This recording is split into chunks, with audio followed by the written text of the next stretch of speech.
मैं आपसे पूछता हूं कि आप इस बात से सहमत हैं कि खिलाड़ी जो हैं वो देश की आन बान शान होते हैं?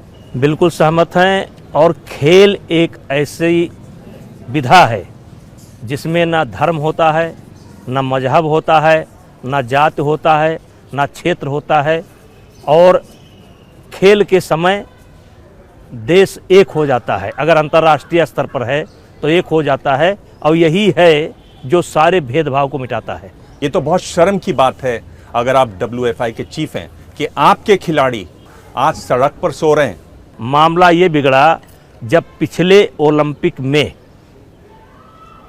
हमारी इच्छा थी कि जो खिलाड़ी क्वालिफाई करके आए हैं वो कहीं भी ट्रेनिंग के लिए जाएं, तो कोशिश हमारी ये रही कि सब एक साथ जाएं और एक जगह पर जाएं, लेकिन और उनके साथ कम से कम हमारा एक कोच जरूर होना चाहिए, यानी कि हमारे देश का एक कोच जरूर होना चाहिए। और ऐसा नहीं हुआ। आप बात करें विनेश फोगट की, जिन्होंने हंगरी में ट्रेनिंग की, आपने उस सारे समय लोगों बयान भी दिया। पर मैं आपसे ये पूछ रहा हूं, मैं आपसे जो बात पूछ रहा हूं वो ये है कि सुप्रीम कोर्ट ने संज्ञान लिया है। आपको ये एहसास है कि मामला गंभीर है, संगीन है?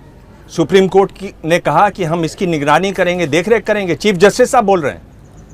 सुप्रीम कोर्ट का जो निर्णय आया है उसका हम स्वागत करते हैं और हर जांच में हम सहयोग करेंगे। हम कम से कम अपने आप को जानते हैं कि हम निर्दोष हैं। क्यों नहीं इस्तीफा दे देते आप? तो इस्तीफा इनका लक्ष्य नहीं है और ये इस्तीफे से नहीं मानेंगे। आप घोषणा कर दीजिए आज ABP न्यूज पर कि आप चोर इस्तीफा दे रहे हैं। नहीं, चोर बन करके नहीं। आपने यहीं अयोध्या में रथ चला था अडवाणी जी का, आपने वो रथ, आप ड्राइवर रहे उस रथ में। अडवाणी जी ने क्या कहा मैं आपको पढ़ के सुना रहा हूं। राजनीतिक विश्वसनीयता एक बहुत बुनियादी चीज है। लोग हमें वोट देते हैं, हमें उनका विश्वास कायम रखना है। मुझे पता है मैंने कुछ गलत नहीं किया है, अडवाणी जी कह रहे हैं, इसलिए मुझे किसी चीज का डर नहीं है और मैं इस्तीफा देता हूं। जैन हवाला कांड में उन्होंने इस्तीफा दिया 97 में। क्यों नहीं आप में इतनी हिम्मत आती? आपने अडवाणी जी का अगर रथ चलाया, क्यों नहीं हिम्मत आती? आप तो बहुत ही टाइगर आदमी हैं, हिम्मत वाले आदमी हैं। दिव्यांग जी, इन्होंने आरोप क्या लगाया? आरोप लगाया यौन उत्पीड़न का। आपने किया? नहीं किया। तो क्यों नहीं इस्तीफा देते, जांच करवाते और बरी होते? यौन उत्पीड़न का अपराधी बनकर के कैसे देता? नहीं, मैंने उस समय भी कहा नहीं हो गए। मैंने उस समय भी अपराधी जांच के बाद होंगे। मैंने उस समय भी कहा था कि मैं अपराधी बनकर के इस्तीफा नहीं दे सकता और इस्तीफा इनका लक्ष्य नहीं है। क्या अडवाणी जी अपराधी थे जब उन्होंने इस्तीफा दिया? देखिए वो अलग प्रकरण था, ये अलग प्रकरण है। यहाँ सीधे चरित्र हनन का प्रयास किया गया है। ये पहले कहते थे 100 बच्चों के साथ हुआ, अब कहते हैं 1000 बच्चों के साथ हुआ। क्या मैं शिलाजीत की रोटी खाता था रोज? मैं आपसे ये पूछ रहा हूं, अडवाणी जी का भी तो चरित्र हनन हुआ, इतना साफ चरित्र था। अडवाणी जी का अलग केस था, हमारा अलग केस है। बिल्कुल अलग केस है। मैं अपराधी बनकर के इस्तीफा, देखिए मैं अभी भी आपको कमिट करता हूं, ये वहां से चले जाए, मैं इस्तीफा आपको यहीं दे देता हूं। 15 दिन पहले तक आप मेरे पास आते थे, आप फोटो खिंचा करके गए हो और मेरी तारीफ करते थे, और 15 दिन के अंदर आपको इतना लगा। 12 साल के अंदर इनके साथ कुछ भी हुआ हो तो कोई एक एप्लीकेशन इनकी पुलिस के पास हो, सरकार के पास हो, सीधे जंतर मंतर चले गए और हम इस्तीफा दे दें। पर आपके मन में कभी आया इस्तीफा देना? जब ये लोग कहते तब दे देते। इन्होंने इस्तीफा नहीं मांगा है। ये इनका आप पूरे स्टेटमेंट को देखिए, कब कब ये क्या बोले हैं। जिस दिन धरना दिए क्या बोले, फिर शाम को क्या बोले, दूसरे दिन क्या बोले, तीसरे दिन क्या बोले। ये जो बोले वो मैं आपसे बात करूंगा। पर आपको नहीं लगता कि इस समय आप एक तरीके से बीजेपी के लिए सर का दर्द बन गए? मोदी जी कहते हैं बेटी बचाओ बेटी पढ़ाओ, आप कह रहे हैं बेटी को सड़क पर लाओ, सड़क पे सुलाओ। हजारों बेटियां यहाँ पर, हजारों बेटियां आपको मिलेंगी। वो बेटियां नहीं, वो जो है शिकार हैं, किसी के कहने पर वो ऐसा कर रहे हैं। उनका लक्ष्य हमारा इस्तीफा नहीं है। इस्तीफे की बात आई थी, हमने कहा कोई बात नहीं, हम दे सकते हैं। तो उसके बाद उन्होंने कहा नहीं, इनको तो सांसद पद से इस्तीफा देना पड़ेगा। तो सांसद तो उन्होंने बनाया नहीं मुझे, सांसद तो मेरे क्षेत्र की जनता ने बनाया है। आप कह रहे हैं वो शिकार हैं, किसका शिकार है? किसने किया उनका शिकार? और आप जैसे मजबूत आदमी के होते हुए रेसलिंग फेडरेशन में आपके एथलीट्स का, आपके रेसलर्स का कोई शिकार कर जाए, आप मुंह देखते रहे? इतने बड़े मजबूत खिलाड़ी, ओलंपियन, और उनके साथ लगातार 12 साल से हो रहा है, 12 साल से लगातार हो रहा है। उनकी जबान क्यों बंद थी? उनकी जबान 12 साल से उनके साथ हो रहा है और इतने मजबूत ओलंपिक का मेडल लाते हैं, वर्ल्ड का मेडल लाते हैं, एशिया का मेडल लाते हैं, उनकी जबान क्यों बंद थी? क्यों नहीं गए वो पुलिस में? आप क्या कर रहे थे? आप सो रहे थे? हमको आपके खिलाड़ियों को किसी ने शिकार कर दिया, आपको पता भी नहीं चला? हमको पता है, हमको पता है। आपने क्यों नहीं कदम उठाया? एक उद्योगपति, इस देश का एक उद्योगपति है इस खेल में, दीपेंद्र हुड्डा है इस खेल में, और कुछ लोग हैं। एक मर्यादा है, इसलिए मैं नहीं बोल रहा हूं। अरे आप तो बहुत कमजोर साबित हो रहे हैं। हम कमजोर नहीं हैं। चलिए कमजोर है सही। अरे कमजोर आप कैसे मान सकते हैं? अपने आप इलाके कमजोर में है आप सही। बैठे हुए हैं, कैसे आप कमजोर है कमजोर सही, मान लेंगे कमजोर है अपने आप सही। को? मैं बोल रहा हूं, एक उद्योगपति, आप नाम नहीं ले सकते? उद्योगपति का आप नाम नहीं ले सकते? आप सांसद हैं और 6 टर्म के सांसद हैं। आप पता करिए कौन उद्योगपति है, सबको पता है उद्योगपति कौन है। आप नाम देने से डर रहे हैं? उद्योगपति डर रहे हैं, डर रहे हैं। चलिए, अब ये तो रंग हमने देखा नहीं।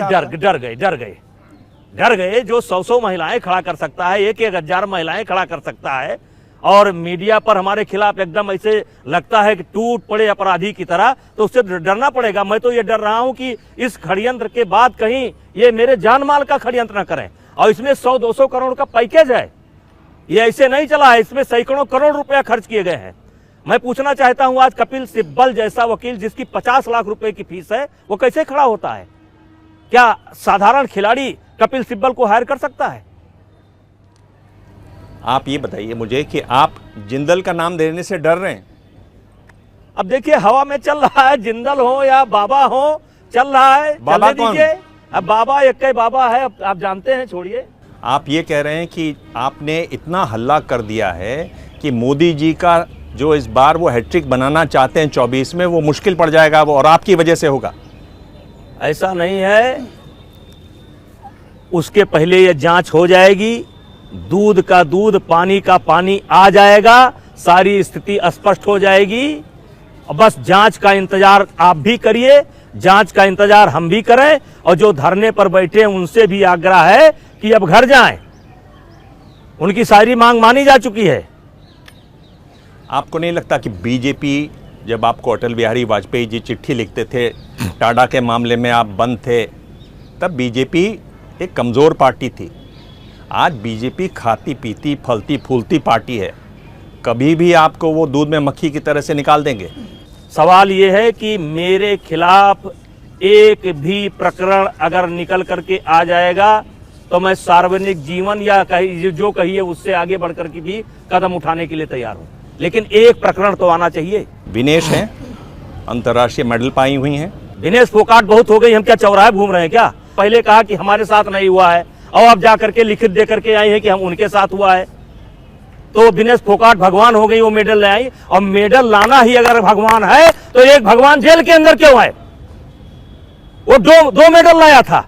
मेडल लेना मानक नहीं हो सकता है कि आपके देश के नाम नहीं बताते हैं, ऐसे छोड़ देते हैं। देश के कानून को तोड़ दीजिए, आप संविधान को मत मानिए, आप सुप्रीम कोर्ट को मनाइए। मैं तो चंद्र खिलौना नहीं हूं, मैं तो चंद्र खिलौना नहीं हूं। ऐसे चंद्र खिलौना मिलता है?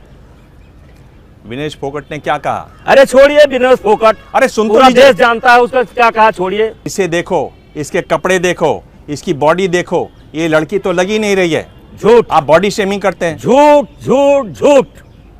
कोई ऑटोग्राफ हो, फोटोग्राफ हो, वीडियो हो, दिखलवा दीजिए।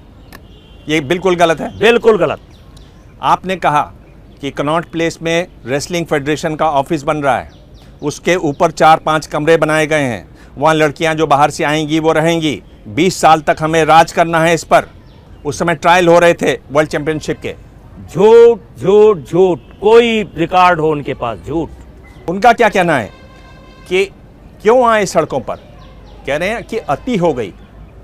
राम रहीम, वो जो राम रहीम जेल में, उनको भी पीछे छोड़ दिया इन्होंने।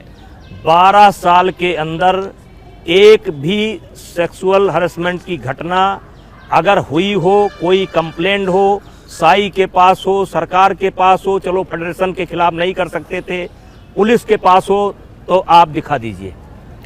मैं आपसे ये पूछ रहा हूँ बहुत सज्जनता से, कैसी दयनीय स्थिति है आपकी कि आपके खिलाड़ी किसी इंडस्ट्रियलिस्ट ने आके, किसी बाबा ने आके उनको कौन सी घुट्टी पिला दी और आपके हाथ से निकल गए और आपके खिलाफ सड़कों पर बैठे हुए हैं। आपने 11 साल 12 साल इतना काम किया, इसके बावजूद कभी आपने अंदर झांक के देखा कि हुआ क्या ये? मैंने अंदर जा करके देखा। मैं आपसे पूछना चाहता हूं, इनके ही साथ घटना क्यों घटती है, दूसरे के साथ क्यों नहीं घटती? और हरियाणा के एक अखाड़े और एक फैमिली के छोड़ करके बाकी हरियाणा वालों के साथ घटना क्यों नहीं घटती है? आप ये बताइए, एफआईआर है आपके पास? नहीं, मेरे पास नहीं है। आपको नहीं दी गई एफआईआर? अभी नहीं। एफआईआर में 7 लोगों ने लिख के दिया है, अलग अलग लोगों ने लिख के दिया है। 7 में 3 लोगों ने जंतर मंतर पर बयान दे रखा है कि मेरे साथ कभी कोई घटना नहीं घटी। आपको कैसे मालूम कि 3 लोगों ने दे रखा है? 3 आप तो लोगों कह ने रहे हैं बयान आपको दिया है आपके ही एफआईआर माध्यम के बारे में आप जानते हैं? आपके ही चैनल से, आपके ही माध्यम से, आप लोगों के माध्यम से 3 लोगों ने बयान दे रखे हैं कि मेरे साथ कोई घटना नहीं घटी है, और बाद में उन्हीं 3 खिलाड़ियों ने लिख करके भी दिया है। भूषण जी, आपको मैं जवाब देते हुए देख रहा हूं और मैं आपकी बॉडी लैंग्वेज देख रहा हूं, बड़ा ही आक्रामक तरीके से आप जवाब दे रहे हैं। आपकी एक बड़ी ही बाहुबली की छवि है। यही मुसीबत है कि आपका जो बाहुबल है, जिसके चर्चे आज से नहीं है कि पिछले 1.5 दशक से हैं, और इस मामले में भी यही बाहुबल आड़े आ रहा है, जो आरोप लग रहे हैं। तो ये क्या बाहुबली की छवि सबसे बड़ी समस्या है आपकी? जेपी आंदोलन में मेरे ऊपर मुकदमा लगा, राम जन्मभूमि आंदोलन में मेरे ऊपर मुकदमा लगा, और मैं एक बहुत बड़े आदमी से लड़ रहा था, उसके छींटे पड़े हैं, मेरे गोली भी चली है, यहाँ गोली लगी है, यहाँ गोली लगी है, यहाँ गोली लगी है, यहाँ एक गोली है। मैंने दुनिया का हर कष्ट देखा है। किसी सोते को गफलत से जगा देना बगावत है, किसी कमजोर के हक को दिला देना बगावत है। अगर सच्चाइयों का गीत गाना ही बगावत है तो हम भी एक बागी हैं, मेरा मजहब बगावत है। मुझे जो करना है मैं करूंगा। अब इस पर आप मुझे माफिया की उपाधि दीजिए, आप मुझको गुंडा की उपाधि दीजिए, मुझे स्वीकार है, लेकिन मेरा जो लक्ष्य है, जो मेरा उद्देश्य है, जनता की सेवा करना, गरीबों की भलाई करना। हाँ, मैंने जीवन में एक सूत्र बचपन से अपना रखा है, गरीब और शरीफ से मत टकराओ। और अन्याय करने वाला चाहे जितना बड़ा आदमी हो, अगर अन्याय करेगा तो उसका विरोध करूंगा। ऐसा क्यों कहते हैं कि आप किसी भी लड़की का हाथ पकड़ लेते हैं, कहते हैं पाँव दबाओ, मेरी कमर, मेरा बैक दबाओ, क्यों कहते हैं आप ऐसा? एक भी घटना अगर साबित हो जाएगी, किसी के पास मैंने कहा ऑडियो हो, वीडियो हो, प्रूफ हो, गवाही हो, तो मैं हर सजा भुगतने के लिए तैयार हूं। आप क्या कह रहे हैं कि चूंकि ऑडियो वीडियो नहीं है, ऑडियो वीडियो गवाही कुछ भी तो हो, कुछ तो हो, कुछ तो आप प्रमाण देंगे कि हमने ये गलत काम किया है, कुछ तो करेंगे। आप हत्या की बात खुले मंच पर स्वीकारते हैं, आप मुसलमानों के वोट लेते हैं, आप राम मंदिर में कार सेवा भी करते हैं, और अब इस तरह के यौन उत्पीड़न के आरोप भी आप पर लग रहे हैं। तो इस तरह की पर्सनालिटी आपकी कैसे बनी? मैंने ये कहा था कि मेरे हाथ से एक हत्या हुई है, बस एक हत्या मेरे हाथ से, वो भी क्रॉस फायरिंग में। उसी समय की गोली यहाँ पर है, उसी समय की गोली यहाँ पर है, उसी समय की गोली यहाँ पर है, उसी समय की गोली यहाँ पर है। हमने एक हत्या की नहीं, एक हत्या हुई है, और वो भी क्रॉस फायरिंग में। और जहाँ तक मैं अपनी सफाई दूं कि मैं राम जन्मभूमि आंदोलन में कैसे पहुंचा और कैसे मैं बीजेपी में पहुंचा और मैंने क्या छवि बना रखी है, हम आपसे हाथ जोड़ करके विनती करते हैं कि जरा गाँव में चले जाइएगा। पर आपको गुस्सा बहुत ज्यादा आता है। पाप का भागीदार केवल व्याध नहीं होता है, जो तटस्थ है, मौन है, समय लिखेगा उनका भी अपराध। तो अन्याय का विरोध करना, गलत चीजों का विरोध करना, अगर गुस्सा है तो गुस्सा होना चाहिए। पर ये भी तो हाँ, ये दिनकर जी की लाइनें आप बता रहे हैं, पर ये भी तो लिखा हुआ है गीता में कि जो गुस्सा होते हैं उनका भ्रम हो जाता है, जब भ्रम हो जाता है उससे बुद्धि नाश हो जाती है, बुद्धि नाश हो जाती है तो मनुष्य का पतन हो जाता है। आप तो मंच पर एक बच्चे को चांटा मार दिए, सब लोग देख रहे थे, रांची की बात कर रहा हूँ। आपको अफसोस है उस बात का? बहुत अच्छी बात आपने कहा, यह बात सत्य है, लेकिन इसी हमारे कैंपस का लड़का था, हमारे ही एकेडमी का लड़का था, जिसको ये लोग बात नहीं दिखा रहे हैं। वो कह रहा था, वो उसका नाम लड़ने के लिए नहीं था, वो कह रहा था कि मुझको किसी प्रांत से लड़ा दिया जाए। तो हमने कहा बेटा ये नहीं हो सकता है, हर प्रांत के जो प्रथम स्थान पाने वाले लोग हैं वही लड़ेंगे, वही लड़ेंगे। तब उसने मेरे कान में कहा कि मैं नंदनी नगर का हूं। तब मुझे गुस्सा आया कि तू नंदनी नगर का है तो तेरे लिए अलग कानून बनेगा, और बच्चा भी होगा, यहीं पर बयान ले लीजिए, मेरे अकेडमी का बच्चा है। तो अपने बच्चे को आपने कभी डांटा नहीं, अपने बच्चे को कभी आपने कान नहीं पकड़ा।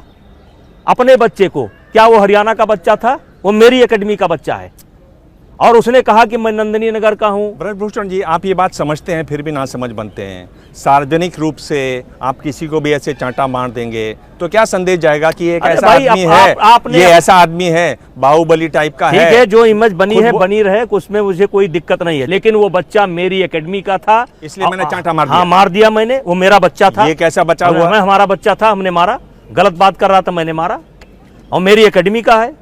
इसका मतलब आप ये गीता की बात से सहमत है ना कि गीता क्रोध तो- से मनुष्य का पतन होता है। गीता को बहुत अच्छे ढंग से मैंने पढ़ा है कि युद्ध के समय आदमी को शांत रहना चाहिए। गीता पढ़ा हूं मैं।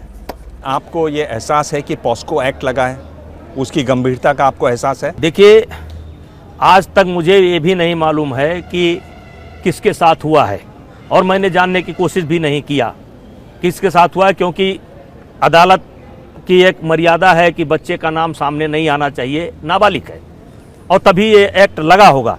लेकिन मुझे अपने आप पर भरोसा है। भूषण जी, तमाम जो आरोप आप पे लग रहे हैं, तमाम जो पहलवान हैं उन सब की बातें आ रही हैं। कोई कह रहा हाथ पकड़ लेते थे, कोई कह रहा शरीर को लेकर टिप्पणी करते थे, तमाम ऐसी भी तस्वीरें जहां उन लोगों के संग खड़े होकर आप मुस्कुराते हुए दिख रहे हैं। तो उन पहलवानों को लेकर अपना निजी अनुभव भी तो बताइए ना कि कैसी बातचीत होती थी, आखिरी बातचीत क्या हुई थी? देखिए, अभी कुछ दिन पहले एक टूर्नामेंट चल रहा था, एक लड़की, नाम नहीं लूंगा, वो एशिया की मेडलिस्ट है, आई, क्योंकि मैं टूर्नामेंट करा रहा था, लेकिन मैंने कर लिया था कि मैं कोई मेडल सेरेमनी नहीं करूंगा, कुश्ती देखूंगा, ये मेरे राइट है। मैं कुश्ती देख रहा था, एक लड़की आई इसी पर और कही सर मुझे फोटो लेना है। हमने कहा बेटा आज फोटो लोगे और कल इसी पर मुकदमा लिखाओगे। तो वो लड़की अपने मम्मी को लेकर के आ गई कि नहीं मुझे तो फोटो लेना है। हमने कहा फोटो ले लो। आज जो ये लोग आरोप लगाते हैं, अगर एक घटना का जिक्र करते हैं तो मैं 200 फोटो आपको देने को लिए तैयार हूं। खेल का एक ऐसा माहौल होता है, जैसे हम राष्ट्रीय अध्यक्ष हैं तो विदेश में भी हमको एक आध बार मेडल सेरेमनी करने का मौका मिलता है। वो ऐसा नहीं कि सब पर मिल जाए, एक आध बार मिलता है तो आप मेडल सेरेमनी जा करके करेंगे। मेडल सेरेमनी के बाद एक परंपरा है कि लड़के वहाँ खड़े हो जाएंगे, उनके आगे खड़े हो जाएंगे, फोटोग्राफ हो जाएगा। आपके देश के बच्चे हैं, अगर बच्चा आ गया आपके बगल में खड़ा होकर का तो आप मेडल पकड़ करके फोटो खिंचा लेंगे। कुछ बच्चे बगल में खड़े होकर के, ये कोई हमारे साथ नहीं है, दुनिया के हर खेल के साथ है। और मैं किसी को जबरदस्ती फोटो के लिए नहीं ले जाता हूं। और ये तो बड़ा दुर्भाग्य है कि ऐसा क्षण जो खुशी का होता है और ऐसे क्षण को भी बदनाम करने की कोशिश की जा रही है। मैं आपसे ये पूछ रहा हूँ कि क्या, और ये खबर छपी जनवरी में कि विनेश ने जाकर प्रधानमंत्री जी को भी इस बारे में बताया, आपकी प्रधानमंत्री जी से इस पर कोई बातचीत हुई? नहीं, मेरी कोई बात नहीं, प्रधानमंत्री जी से मेरी कोई बात नहीं है। अगर वो आपसे कहेंगे इस्तीफा दे दो तो आप दे देंगे? तुरंत वो लोग कह दें लोकसभा तो लोकसभा दे दें। हमारे पार्टी के नेता वो कह दें, अमित शाह जी कह दें, राष्ट्रीय अध्यक्ष कह दें, कोई कह दे, क्या है ये? 6 बार रह चुका हूं सांसद, एक बार मेरी पत्नी रह चुकी है सांसद, बेटा वर्तमान में विधायक है। अगर मोदी जी कह दें तो क्या कहना है? राजनीति से जुड़ करके बिना चुनाव लड़े भी सेवा की जा सकती है। देखिए, जो विनेश फोगाट हैं उन्होंने पिछले दिनों ये ट्वीट किया, मैं आपको ट्वीट पढ़ के सुना रहा हूँ। लक्ष्य हमारा पूरा होगा, फिर लोग संग उत्सव करेंगे हम, मत घबराओ, साथ में आओ, मिलकर लड़ेंगे हम। लक्ष्य क्या है? आपको क्या लगता है क्या लक्ष्य है? लक्ष्य राजनीति है। क्या मतलब है ये इसका? कांग्रेस के हाथ के मोहरे बन गए हैं, दीपेंद्र हुड्डा के हाथ के मोहरे बन गए हैं। अब आप देख लीजिएगा, इसी में से कोई चुनाव लड़ेगा, देख लीजिएगा। इनका लक्ष्य ये नहीं है। लक्ष्य भाई मैं कैसे लक्ष्य हो सकता हूं? और अगर आपको मुझसे शिकायत थी, 7 दिन पहले खुद आई थी, बजरंग पूनिया अपने पत्नी के साथ आया था, साक्षी मलिक अपने पति के साथ आया था, कह देता नेताजी आपसे ये शिकायत है, मैं जवाब देता, ना संतुष्ट कर पाता तो मैं क्या बताऊं मैं कितना भावुक आदमी हूं। हमारा खिलाड़ी यही विनेश फोगाट से जाकर के शपथ करके पूछ लीजिएगा सही है कि नहीं। जिस समय इसको चोट लगी थी मैं सारा खेल भाग करके आया, जितना ये रो रही थी उससे 2 गुना मैं रो रहा था। पूछ लीजिएगा अगर ये झूठ है तो मैं 2 गुना ज्यादा रो रहा था। मैं खिलाड़ियों के लिए कुछ भी करने को तैयार था, कुछ भी करने को तैयार रहता हूं। और वही मैं पूछ रहा हूं, यहीं से सवाल पैदा होता है कि कहीं तो कुछ तो गड़बड़ है कुछ कि गड़बड़ नहीं इतना है। सबके बावजूद आपका नाम ऐसे आता है। ये मेरा और लगातार दुर्भाग्य आता ये है। और मेरा- इतना ही नहीं आता, देखिए ना, ये देखिए लोग क्या देख रहे हैं आज देश में आप- कि इतने बड़े ओलंपिक दिमाग में में- मेडलिस्ट, इतने बड़े अरे भाई कॉमनवेल्थ में मेडलिस्ट तो एशियन मेडलिस्ट गेम्स। अरे वे मेडलिस्ट ही भगवान है, तो एक भगवान जेल में क्यों है? कौन भगवान जेल में है? आपको पता है कौन जेल में है? अरे आप बताइए ना, आप ये मतलब अब देखिए, पहेलियां अब मत आप जो बुझाइए। है हर बात मेरे को आप कहना पहेलियां चाहते मत हैं। बुझाइए, सीधे बात कीजिए ना, आप पता तो करिए। दबंग हैं बिल्कुल।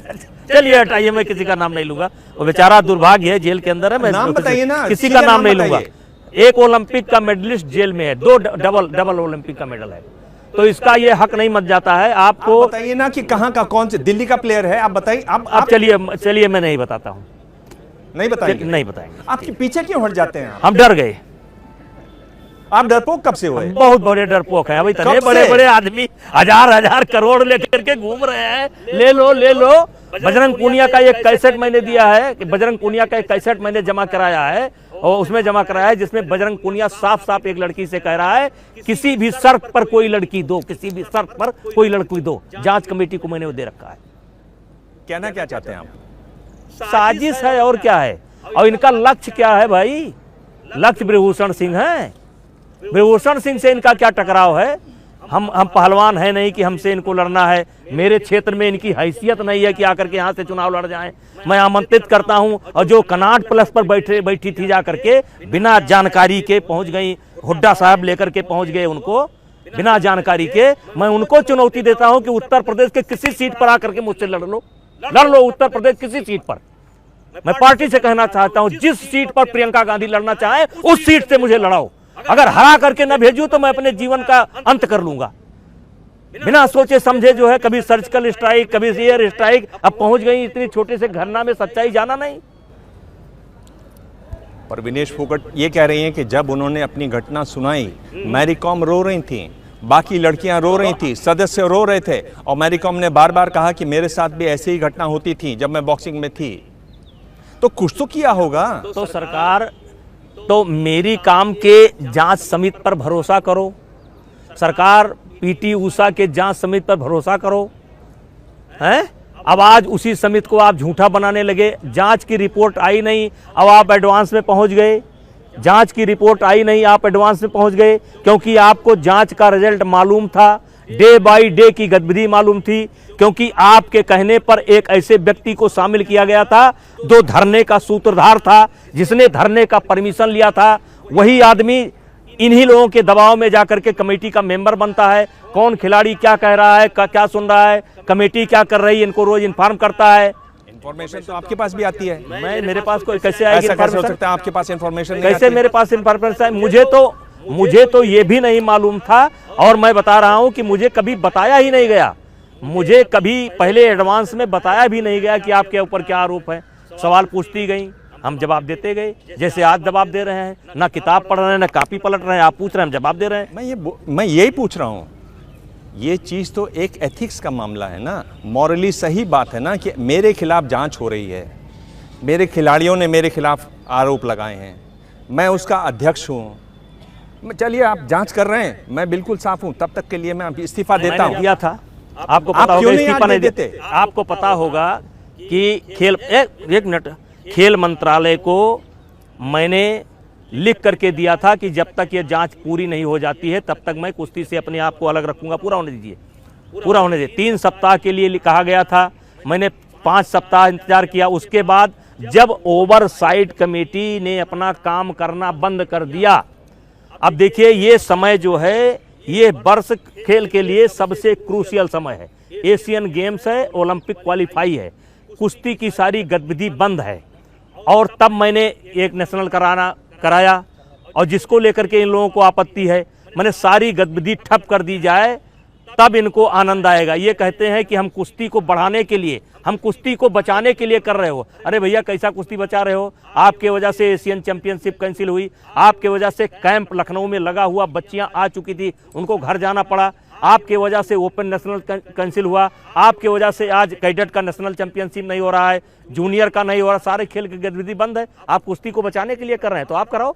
मैं नहीं कराता, आप कराओ। अरे आप क्यों नहीं इस्तीफा दे देते? आप इस्तीफा दे दें तो सारी गतिविधियां शुरू हो जाएंगी। इस्तीफा तो मैं आप जब भी तो आप जिम्मेदार हैं, अरे गतिविधियां जब बंद आप है। कहिएगा तब आज जाने के पहले लेते जाइएगा, जाने के पहले लेते जाइएगा, लेकिन जब वो धरने से जाने लगे तो उनको दे दीजिएगा कि मैं इस्तीफा ले आया हूं और आप चलो घर, और जब वो टेम्पू पर बैठ जाएं मच्छर वच्छरदानी हटा करके तो उनको दे दीजिएगा, लीजिए इस्तीफा। ऐसे अपराधी बन करके इस्तीफा दे दें। आप उनको टेम्पो पे बिठाते हैं, वो गाड़ी पे बैठने का अरे कार गाड़ी नहीं होगी बैठे उनके पास? भाई, गाड़ी बैठे, जिस पर बैठे वो भगवान, वो उनको तो किसी बैठ सकते हैं। जी 6 बार के आप सांसद रहे हैं, आपकी छवि दबंग की बाहुबली नेता के तौर पर रही है। कई आपराधिक मुकदमे दर्ज हुए हैं आपके ऊपर, पहली बार यौन उत्पीड़न का मामला दर्ज हुआ है। ऐसे में आप अपनी राजनीति को किस मोड़ पर देखते हैं? जनता से पूछ लीजिएगा, इसका जवाब मैं नहीं दूंगा, जनता से पूछ लीजिएगा। देखिए, ये सेंटीमेंट से नहीं चलेगा। क्या चीज? राजनीति या देश, ये कानून से चलेगा, और कानून का जो फैसला आएगा मुझे स्वीकार है। भरोसा करना चाहिए। इस देश में सुप्रीम कोर्ट से बड़ा कोई नहीं हो सकता, इस देश में संविधान से बड़ा कोई नहीं हो सकता। 39 मुकदमे बताए जाते हैं आपके ऊपर। नहीं, हम तो छूट के हैं, लेकिन बताते हैं कोई गवाही नहीं देता आपके नहीं, गलत बात है। बाहुबली छवि की वजह से। राम जन्मभूमि वाला छूटा, उसमें गवाही नहीं हुई। किस केस में गवाही नहीं हुई? सब केस में गवाही हुई। गवाही होती है। मेरे ऊपर आज की तारीख में एक भी मुकदमा नहीं है। अब जैसे मेरा ही घर गिराया गया, मेरा मुकदमा था, छूट गया। तो अगर मैं गुनाहगार था तो अदालत जब तक गुनाहगार नहीं साबित करेगी, मैं गुनाहगार थोड़े हो जाऊंगा। इसमें तो आप मानते हैं खुद। आपका जनवरी में एक बयान है, आप पता नहीं उस पर काबिल है कि नहीं। अभी आपने कहा कि, और मेरे ख्याल से स्थानीय भाषा में कहा आपने कि हम बाहुबली हन। आपको याद है वो बयान? आगे पीछे कट गया होगा। अभी मैंने कहा, नहीं, उसके बाद आपने क्या कहा? मैं चाहता हूं आप बताइए। आप देखिए, उसमें कहा अभी आपने जैसे मैंने कहा कि कविता के माध्यम से मैंने कहा है कि किसी सोते को गफलत से जगा देना बगावत है, और लास्ट में कहा अगर सच्चाइयों का गीत गाना ही बगावत है तो मैं भी एक बागी हूं। पर आप ये तो मान रहे हैं ना कि आप मैं बाहुबली भी- हैं? आप बाहुबली हैं, कहा ये ना? बाहुबली की परिभाषा क्या है? मैं जानना चाहता हूं। वही तो आपसे जानना चाहता आपने हूं। जब कहा ये कि मैं शब्द मेरा नहीं है, ये बाहुबली की परिभाषा क्या है? आपने नहीं कहा हम बाहुबली हैं? ये बाहुबली की परिभाषा क्या है? मुझे नहीं मालूम, मैं तो जानना अब चाहता इस देश में रिक्शा माफिया, ऑटो माफिया, कै माफिया, तो इसकी परिभाषा क्या है भाई? हूं। माफिया का क्या मतलब होता है? अब बताइए आप। अरे आप इतने भी जिसकी तो- इच्छा होती है बना अब आप देता है। इतने- ऑटो माफिया, ये रिक्शा माफिया, ये सूदखोर माफिया, ये क्या है? अब आप अब जिसको जो कहना वो कहे। अब ये तो कुश्ती का दाव देखिए लगा रहे हैं देखिए आप मेरे देखिए, पे। ऐसा है, बाहुबली शब्द का प्रयोग हमेशा अलग अलग तरीके से होता रहता है कि मतलब ताकतवर है, ताकतवर है। तो ताकतवर होना कोई गुनाह है क्या? लिखा है सबसे प्रथम निरोगी काया, दूसर सुख जब घर में माया। तो अगर मैं ताकत को ठीक करके रखा हूँ, कसरत करता हूँ, और मुझे लोग कहते हैं नहीं फिट है, तो क्या दिक्कत है? बाहुबली का मतलब सिर्फ ताकत? हाँ, ताकत कि ताकतवर आदमी है, मैं तो सोच रहा था ताकतवर आदमी, ताकतवर आदमी जिसके साथ जनता भी खड़ी हो, जिसके साथ लोग भी हों, जिसको कोई आर्थिक तंगी ना हो, जो स्वयं जो है मजबूत हो, उसी को बाहुबली कहते हैं। ये बताइए। हाँ, सभी प्रकार ये बताइए कि नकल माफिया वाली बात लगी आप पर, वहाँ तो आपने धो लिया। ये यौन शोषण वाला मामला है, लोग कह रहे हैं कि अब आप लाल टोपी पहनने की तैयारी में हैं, सपा में जाएंगे अब मेरा- तो मेरा भी- शायद ये वाला भी अरे आप मेरा- धो मेरा- देंगे। एक अच्छा लगेगा जरा एक एक पर चला जाए। जी, जैसे कहा नकल माफिया, एक समय यह था जहां पर आप बैठे हैं, जब मैं राजनीति में आया तो मेरे पूरे जिले में, जो इस समय 2 जिला हो चुका है, 1 डिग्री कॉलेज था, 2 डिग्री कॉलेज। और तब मैंने देखा कि कौन सा काम मैं करूं। तब मैंने नारा दिया था, सन 1992 में मैंने नारा दिया था, स्वस्थ गोंडा, साक्षर गोंडा और हरा भरा गोंडा। उसी के तहत स्कूल कॉलेज खोले जाने शुरू हुए, और सबसे पहले विद्यालय में आप बैठे हैं, और इस समय लगभग 52-54 शिक्षण संस्थाएं हैं। और उस समय अखिलेश जी एक हमारे मित्र हुआ करते थे, जो पूर्व मंत्री हैं, उन्होंने कहा लखनऊ में एक खोलो। हमने कहा मेरा उद्देश्य ये नहीं है, मेरा उद्देश्य शिक्षा में हमारा इलाका पिछड़ा है, इसको आगे ले जाना है। मैंने पैसे की दृष्टि से विद्यालय नहीं बनाया है, सबसे सस्ती फीस है। आप यहाँ कोई 1-2 लाख वाला फीस कॉलेज नहीं है, इंटर कॉलेज है, डिग्री कॉलेज है, गरीबों के क्षेत्र में है। मैं आपसे ये पूछ रहा हूँ जी, समाजवादी पार्टी में जाने की कोई बातचीत है? समाजवादी पार्टी ने आपके बारे में कुछ कहा भी नहीं है, समाजवादी पार्टी जंतर मंतर भी नहीं पहुंचे हैं। समाजवादी पार्टी, सवाल ये था, किसी ने पूछा कि समाजवादी पार्टी आपका विरोध क्यों नहीं करती। हाँ, मैंने कहा और आपसे फिर कह रहा हूँ, समाजवादी पार्टी के नेता अखिलेश यादव मुझे बचपन से जानते हैं, बचपन से जानते हैं।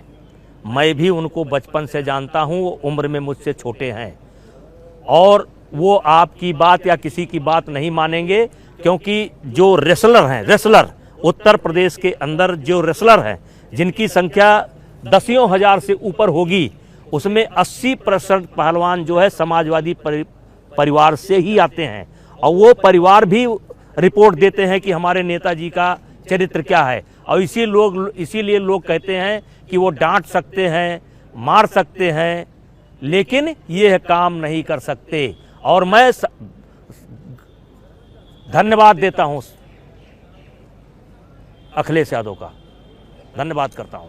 ये बताइए कि लोग कह रहे हैं कि बिहार में नीतीश कुमार ने आनंद मोहन को छोड़कर राजपूत वोट को साध लिया। उत्तर प्रदेश में इसलिए आप पर कुछ नहीं होगा क्योंकि आप पर बीजेपी कोई कार्रवाई करती है, आपको इस्तीफा देने के लिए कहती है, आप पर कुछ भी कदम उठाती है तो राजपूत वोट पूरी तरह से इस हिंदी बेल्ट में खिसक जाएगा। मैं राजपूतों का नेता नहीं हूं, मैं गरीबों का नेता हूं, मैं गरीबों का नेता हूं।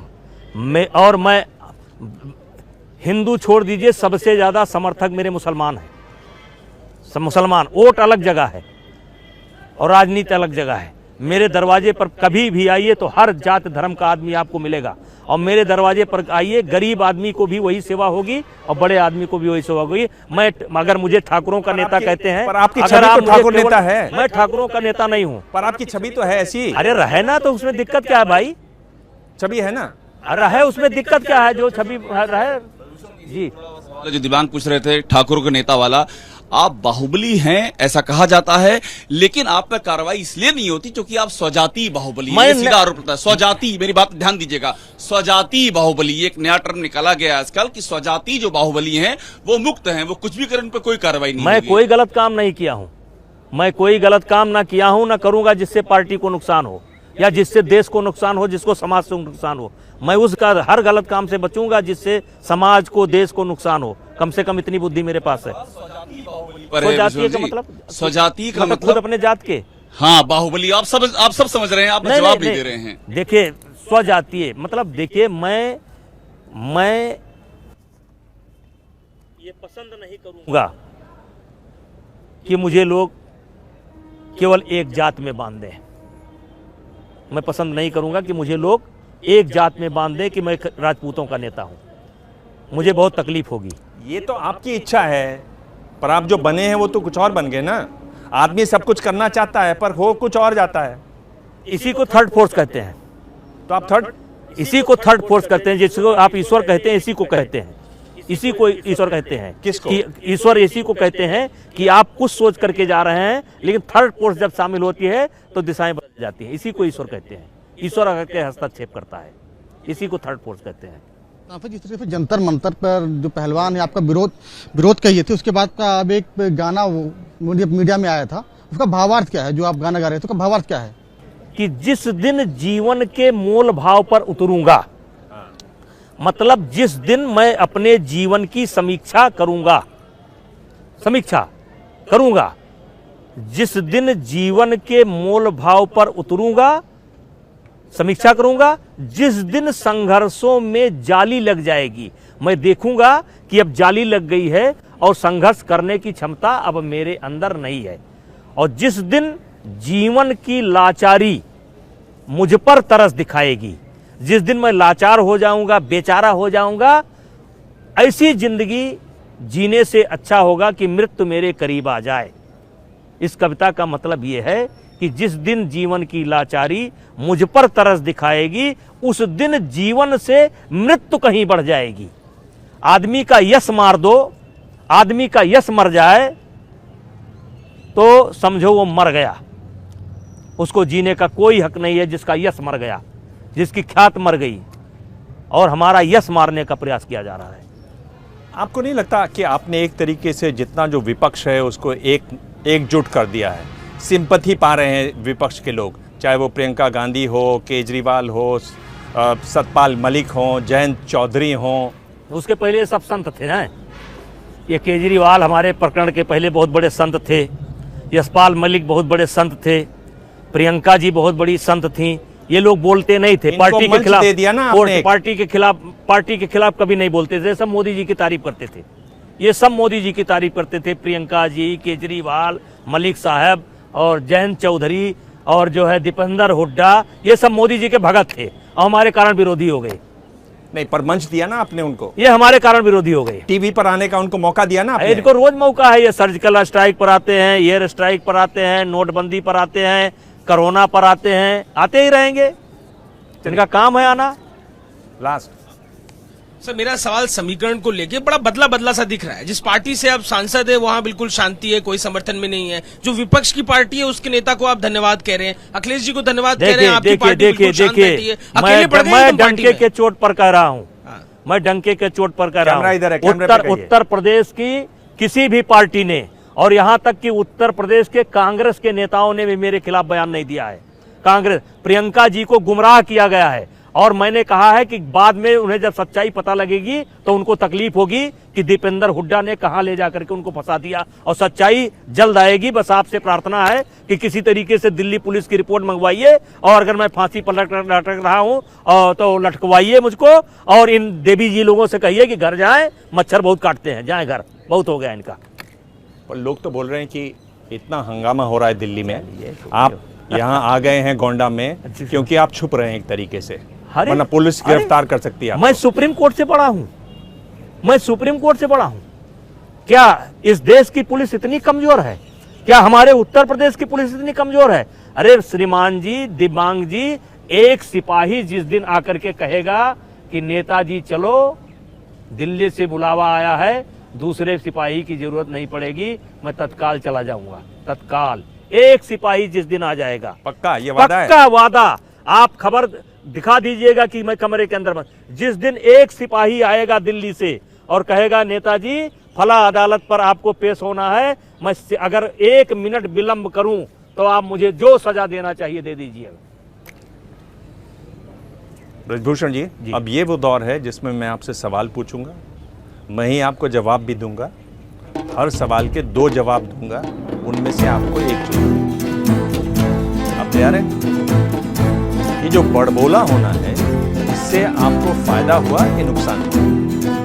मैं बड़बोला नहीं हूं। आप सवाल में गए नहीं, आप तो तीसरी जगह चले गए। नहीं, मैं बड़बोला नहीं हूं। आपने आरोप लगा दिया बड़बोला, मैं बड़बोला नहीं हूं, मैं सच्चाई बोलता हूं, मैं सच्चाई बोलता हूं। आप पर आप तौल के बोलते हैं कि ऐसे बोलते हैं? तौल करके बोलता हूं, सच्चाई बोलता हूं। अब आपने सवाल किया कि आप बड़बोला हैं, तो इसका आपका फायदा हुआ कि नुकसान हुआ? आपका ये सवाल था। मैं बड़बोला नहीं, मैं ये बोल रहा हूँ कि आप जो बोलते हैं उसको बदल जाते हैं, पलटते हैं। कभी एक बता दीजिए। आपने जनवरी में क्या कहा? क्या? जो मैंने आपको बताया क्या? कि हम बाहुबली हन कहा, किसी संदर्भ में कहा कि ऐसे कह दिया? आप मुझे बताइए ना, क्या तो हम कहाँ कह रहे हैं बाहुबली नहीं है? आपको कभी हमने कहा नहीं है। हाँ, लेकिन बाहुबली की परिभाषा क्या है? आपने कहा कि आप बाहुबली चलिए हैं। मान लेते हैं आपकी बात, लेकिन मैं बड़बोला आपने नहीं कहा कि आप बाहुबली हैं, मैं लेकिन बड़बोला नहीं हूँ, मैं बड़बोला नहीं हूँ। आपने मैं कहा हर बात सोच समझ के बोलता हूँ। लोग मुझको समझते होंगे बड़बोलापन मत है, मैं सच्चाई रहती है तो उसमें मजबूती आ जाती है। तो ये एहसास है आपको कि हाँ, लोग मैं समझते हैं। सच्चाई रहती है तो मजबूती आ जाती है। पर आपने कहा ना कि आप आपने कहा कि आप बाहुबली हैं पर बलात्कारी नहीं है, ये कहा था ना आपने जब, यही कहा था ना? देखिए, बाहुबली किस संदर्भ में कहा गया, क्यों कहा गया, वो अलग मैटर है। और आप बाहुबली की परिभाषा आज तक कोई डिफाइन नहीं हो पाई है, बाहुबली की परिभाषा। चलिए, इसमें मैं एक और शब्द जोड़ के एक और पूछ रहा हूँ। अतीक अहमद 101 मुकदमे डॉन, मुख्तार अंसारी 61 मुकदमे डॉन, ब्रजभूषण शरण सिंह आप पर 39 मुकदमे थे, आप कह रहे हैं कि अभी नहीं है, तो आप कौन, जो डॉन या बाहुबली? जो मान लीजिए। नहीं, आपकी क्या राय है? जो मान लीजिए। ये परसेप्शन मुझे नहीं बनाना है, जो परसेप्शन जनता बनाएगी, जो परसेप्शन कानून बनाएगा उसको मानेगी। चलिए, आप सीधा इस पे जवाब नहीं देना चाहते। हाँ, मैं नहीं। अब आपसे पूछ रहा हूँ, आपको ज़्यादा खुशी कब हुई? आपको ज़्यादा खुशी कब हुई? जब टोक्यो ओलंपिक्स में साक्षी मलिक ने ओलंपिक्स में ब्रॉन्ज मेडल जीता, पहली भारतीय महिला जिसने ओलंपिक्स में ब्रॉन्ज मेडल जीता, या विनेश जिन्होंने पहली महिला बनी जिन्होंने एशियन गेम्स में भी जीता और कॉमनवेल्थ गेम्स में भी गोल्ड मेडल जीता। आपको ज़्यादा खुशी कब हुई? मेरे फुटेज निकलवा करके देख लीजिए। मुझे हमारे चाहे विनेश फोगाट हो और चाहे साक्षी मलिक हो, साक्षी मलिक का तो एक प्रकरण बता देता हूं, क्योंकि उस टूर्नामेंट में जाने आने का कोई संसाधन नहीं था और मैं पूरा 3 घंटे अकेले बैठ करके उस कुश्ती का इंतजार किया। और जब देश का कोई भी बच्चा मेडल लेता है, चाहे साक्षी हो, चाहे विनेश हो, चाहे योगेश्वर हो, चाहे मैं खुशी से रोया जरूर हूं। मेरे फुटेज निकलवा लीजिए, निकलवा दे दूंगा। मैं रोया जरूर आप हूं। क्यों रोते हैं? खुशी से। क्यों? खुशी के आंसू निकलते हैं, खुशी के आंसू, खुशी के आंसू। आप राज सिंह दिल्ली में के अंदर होंगे, पूछ लीजिएगा। जब भी मेडल मिलता है और मेरे बच्चे जैसे अच्छा फाइट करना शुरू कर देते हैं, अच्छा फाइट करना शुरू करते हैं जैसे, तो मैं रोक ही नहीं पाता हूं, धारा बहने लगती है। आप कौन सी उपलब्धि को ज्यादा बड़ी मानते हैं भारतीय कुश्ती के लिए? हम ये मानते हैं कि एक समय था जब भारत को लोग सीरियस नहीं लेते थे। इस समय भारत को आप सीरियस लेते हैं। महिलाओं की टीम विशेष करके 4-5 नंबर की टीम बन चुकी है और भारत में हमें उम्मीद है कि ये खेल किसी एक के नहीं है कि इन्हीं का आएगा। अब सबके पीछे 3-3, 4-4 लगे हुए हैं, हर वर्ग में 3-3, 4-4 लगे हुए हैं और ये उसमें मेरा सहयोग है कि आज भारत में जो कुछ बच्चे हैं वो बिल्कुल एक टक्कर के हैं। हम बिल्कुल अयोध्या से सटे बैठे हैं, अयोध्या में बैठे हैं, किनारे हैं, सरयू के किनारे हैं। मैं आपसे ये पूछ रहा हूँ कि आप ये जो राम मंदिर बन रहा है उसका ज़्यादा श्रेय किसको देते हैं, सुप्रीम कोर्ट को या केंद्र सरकार को? देखिए, श्रेय जाता है जनता को और ये लड़ाई 500 वर्ष से लड़ी जा रही थी, 500 वर्ष से, इसलिए जनता को जाता है। 2 प्रधानमंत्री रहे जिनके आप काफ़ी करीब रहे, किसने आपको ज़्यादा आगे बढ़ाया, मोदी जी ने या वाजपेयी जी ने? बीजेपी ने हमेशा, अशोक सिंघल जी ने विश्व हिंदू परिषद के नेता थे, परमहंस जी ने, नित्य गोपाल दास जी आज हैं, और हर नेता मुझे बहुत प्यार करता था, हर नेता मुझे बहुत प्यार करता था। इन दोनों प्रधानमंत्रियों में से बहुत ज़्यादा ज़्यादा एक अगर नहीं, ज़्यादा कम कुछ नहीं, सब ज़्यादा कम कुछ नहीं। और जिस दिन मैं गलत हो जाऊंगा, मेरा कोई भी नेता कह देगा तो मैं उसका प्रतिवाद नहीं करूंगा। आखिर में इस बातचीत से क्या आपको लगा कि आपको इस्तीफा देना चाहिए? आखिरी सवाल। मैं इस्तीफा आपको टाइप करा करके आपके जेब में दे रहा हूं और जब ये गाड़ी पर बैठ जाए तो उनको दे दीजिएगा। ये कोई बड़ी चीज नहीं है। ब्रिजभूषण जी, आपने करीब करीब सभी सवालों के जवाब दिए और उतनी दबंगई से दिए जिसके लिए आप जाने जाते हैं। बहुत बहुत धन्यवाद।